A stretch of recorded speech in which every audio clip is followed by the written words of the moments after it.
Nous avons déjà eu le plaisir d'aborder une façon amusante de mémoriser les nerfs crâniens, lien dans la description sous cette vidéo. Je vous encourage à la voir en premier. Et aujourd'hui, c'est au tour des trous par lesquels ces nerfs crâniens rejoignent leur destination. Comment mémoriser en 5 minutes seulement les trous de la base du crâne ainsi que leur contenu? C'est ce qui vient. On peut par abus dire qu'il y a 11 trous ou foramen au niveau de la base du crâne, dont le trou le plus antérieur est une exception. Ce n'est pas un seul trou mais plusieurs, donnant à cette lame osseuse le nom de lame criblée, de l'ethmoïde puisqu'elle fait partie de l'os ethmoïde. Et la raison de ces multiples foramen est que le nerf 1 dispose de plusieurs fibres séparées. Le premier trou contient donc le premier nerf crânien. Le canal optique ou deuxième trou contient le deuxième nerf crânien, le nerf optique, qui transmet des informations de la rétine. C'est d'ailleurs pour cette raison que le nerf optique est accompagné de l'artère ophtalmique pour vasculariser la rétine. Le troisième trou sert non pas à la vision, mais plutôt à l'innervation du globe oculaire par le 5-1 et au mouvement oculaire par le 3, 4 et 6. C'est la fissure orbitaire supérieure. Et cette fois-ci, ce sont les veines ophtalmiques qui empruntent ce trou pour le retour veineux de la rétine entre autres. Jusqu'à présent, nous avons vu que les premiers trous servaient au premier nerf, le deuxième trou au deuxième nerf, le nerf optique et l'artère ophtalmique, et le troisième trou au nerf des mouvements et de l'innervation du globe oculaire.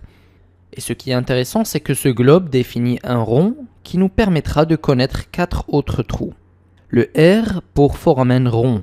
Ce trou contient le 5-2 puisque juste avant il y avait le 5-1 dans la fosse orbitaire supérieure. Le O pour foramen ovale, il contient le 5-3.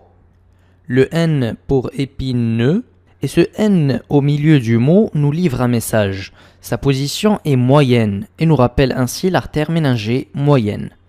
Et le D, foramen déchiré antérieur. L'artère carotide interne vascularise le cerveau. La base du crâne se déchire donc pour la laisser passer au plus vite. Le trou déchiré antérieur est donc aussi appelé foramen carotidien. En arrière de ce rond, il y a le rocher. La surélévation du rocher est due au fait qu'il contienne l'oreille interne. Il est donc logique que le trou s'y trouvant soit le canal auditif ou acoustique interne, qui livre passage au nerf 8 pour innerver l'oreille interne et est accompagné du 7 et 7 bis, mais aussi de l'artère labyrinthique pour vasculariser le labyrinthe de l'oreille interne. Devant le rocher, il y avait le trou déchiré antérieur et en arrière du rocher, il y a le trou déchiré postérieur. Cette fois-ci, c'est pour une veine vascularisant le cerveau que la base du crâne se déchire. C'est la veine jugulaire interne. Ce trou déchiré postérieur ou trou jugulaire va aussi livrer passage au reste des nerfs 9, 10 et 11 et à l'artère méningée postérieure comme le trou déchiré postérieur. Le 12 ou hypoglosse quant à lui passe par le foramen hypoglosse plus en arrière. Et le trou le plus grand du crâne est nommé magnum qui signifie grand ou trou occipital puisque dans l'os occipital, c'est par là que passe la moelle épinière avec les méninges et les 2 artères vertébrales qui vascularisent entre autres le cerveau postérieur. Pour résumer, la lame criblée livre passage au filet du nerf 1, le canal optique livre passage au nerf optique et à l'artère ophtalmique, la fissure orbitaire supérieure contient le 3, 4, 6 et 5-1 et les veines ophtalmiques. En arrière de ces 3 trous, il y a le rond, soit 4 autres trous, le foramen rond contenant le 5-2, le foramen ovale contenant le 5-3, le foramen épineux contenant l'artère méningée moyenne et le foramen déchiré antérieur qui se déchire pour contenir l'artère carotide interne. Derrière ce rond, il y a le rocher où se trouve le méa auditif interne livrant passage au 7, 7 bis, 8 et artère labyrinthique. Et derrière le rocher, il y a un autre foramen déchiré, postérieur cette fois, qui livre passage à la veine jugulaire, l'artère méningée postérieure et le reste des nerfs 9, 10 et 11. Le 12 quant à lui passe par le foramen hypoglosse.